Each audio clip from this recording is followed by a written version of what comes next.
वो हिंदुओं की रक्षा नहीं करता है, हिंदुओं को केवल और केवल शोषण करता है हिंदुओं का।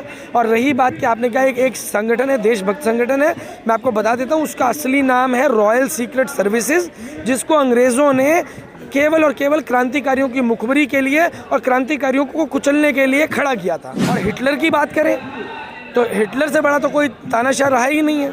कहाँ है आज हिटलर? तो ऐसे बहुत सारे उदाहरण पूरे इतिहास में भरे पड़े हैं, जहाँ पर अगर आप बात करेंगे तो कहाँ हैं वो। ऐसे ही होगा आने वाले समय के अंदर। कहाँ है नरेंद्र मोदी? यही बात है। मिशन चला रहे हैं देश को दोबारा से गुलाम बनाने का। ईस्ट इंडिया कंपनी आई थी, उसके हाथ में एक एक करके संपत्ति दी गई थी। आज भारत के अंदर एक ईस्ट इंडिया कंपनी और खड़ी हो चुकी है, अदानी। जय श्री राम नारा नहीं है, जय सिया राम, सिया के राम। और राम जो है वो सीता के बिना अधूरे हैं। और जो लोग ये कहते हैं जय श्री राम, ये केवल और केवल राजनीतिक नारा है, जिसको दबाव डालने के लिए एक आतंकी तरीके से जय श्री राम। धन्य है वो अंधभक्त भी जो ये कहते हैं कि उंगली पकड़ के वो राम को लेकर आए हैं। राम ने सृष्टि को रचा, राम ने तुम्हें पैदा किया, कण कण में राम बसता है। और आज की तारीख में तुम ये कहते हो कि तुम राम को लाए हो। अंग्रेजों के लिए क्रांतिकारियों की मुखबिरी करते थे ये लोग। तो ये उन्हीं की औलादें हैं जो आज सत्ता में बैठ गई हैं। वो गुंडे हैं जो सत्ता में बैठ गए हैं। इनको उखाड़ फेंकने के लिए देश के क्रांतिकारी दोबारा सत्ता में आ रहे हैं। उसके लिए हम लोग टीम तैयार कर रहे हैं, पूरे देश में टीम तैयार हो रही है। और मैं बता रहा हूँ, उल्टा करके टांग दिया जाएगा जो भी व्यक्ति अत्याचार में लिप्त पाया जाएगा।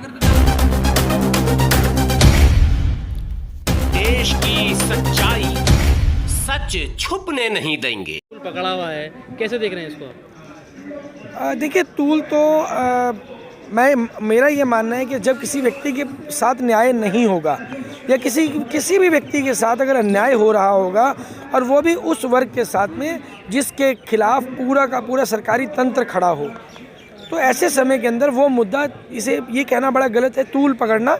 इसे हमें ये कहना चाहिए कि सही आवाज़ को उठाया जाना चाहिए और पूरे देश में हर वर्ग की जिस पे भी अत्याचार हो रहा है उस आवाज़ को उठाना चाहिए। उस आवाज़ को बुलंद करना हम सब की, देश के प्रत्येक नागरिक की जिम्मेदारी है।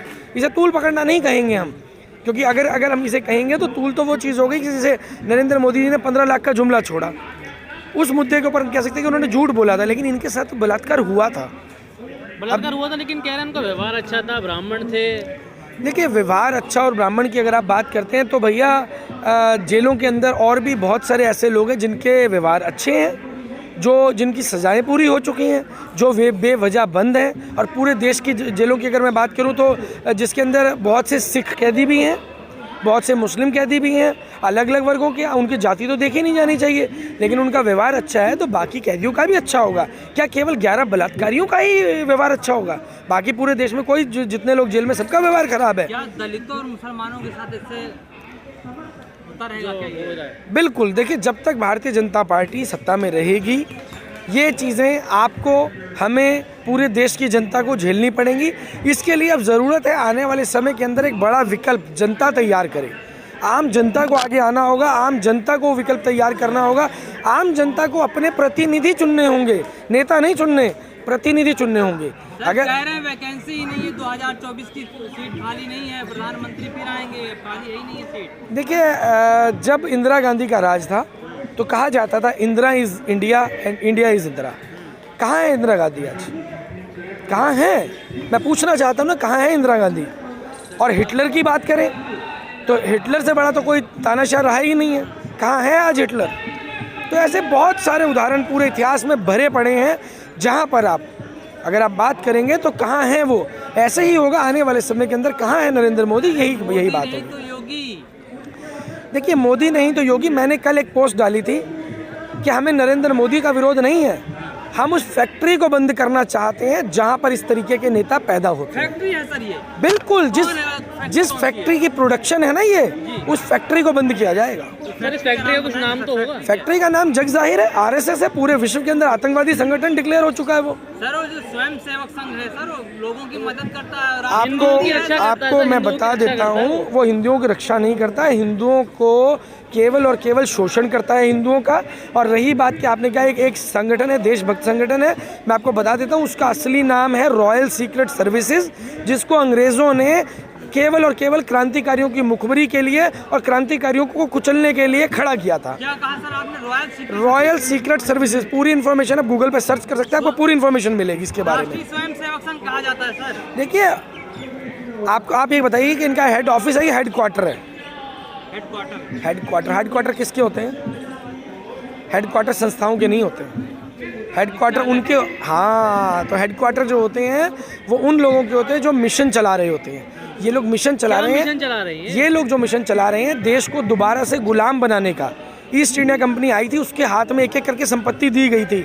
आज भारत के अंदर एक ईस्ट इंडिया कंपनी और खड़ी हो चुकी है, अदानी। सर पीएम मोदी तो राज्य बनाने की बात कर रहे हैं, आप कह रहे हैं कि इस देश को गुलाम बना रहे हैं। देखिए, राम राज्य कैसा होगा?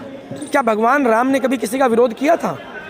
क्या राम आज देश के अंदर जितने भी लोग हैं, पूरे विदेशों में जो लोग हैं, वो राम के बच्चे हैं। क्या कोई व्यक्ति अपने एक बच्चे से प्यार और एक बच्चे से नफरत कर सकता है? कभी नहीं कर सकता। और ये जय श्री राम कहते हैं, जय श्री राम नारा नहीं है, जय सिया राम, सिया के राम, और राम जो है वो सीता के बिना अधूरे हैं। और जो लोग ये कहते हैं जय श्री राम, ये केवल और केवल राजनीतिक नारा है, जिसको दबाव डालने के लिए एक आतंकी तरीके से जय श्री राम, आतंकी नारा है, एक आतंक के तरीके से उसको प्रयोग किया। क्या कह रहे हैं? जय श्री राम आतंकी नारा है। बिल्कुल, उसमें कोई दो राय नहीं है ना, क्या दिक्कत है? जय श्री राम है, सिया के राम है, सीता के राम है। वो श्री राम जो कह रहे हैं, वो श्री राम के बारे में जानना हो तो श्री राम एक मर्यादा पुरुषोत्तम श्री राम थे, जिन्होंने अपने पिता के वचन को पूरा करने के लिए एक लंबा वनवास पूरा किया। 14 साल का वनवास वन के अंदर रहे वो। उस मर्यादा पुरुषोत्तम राम के नाम को आपने मजाक बना दिया है। आप क्या सोच रहे, जनता बख्श देगी आपको? देश का हिंदू बख्श देगा आपको?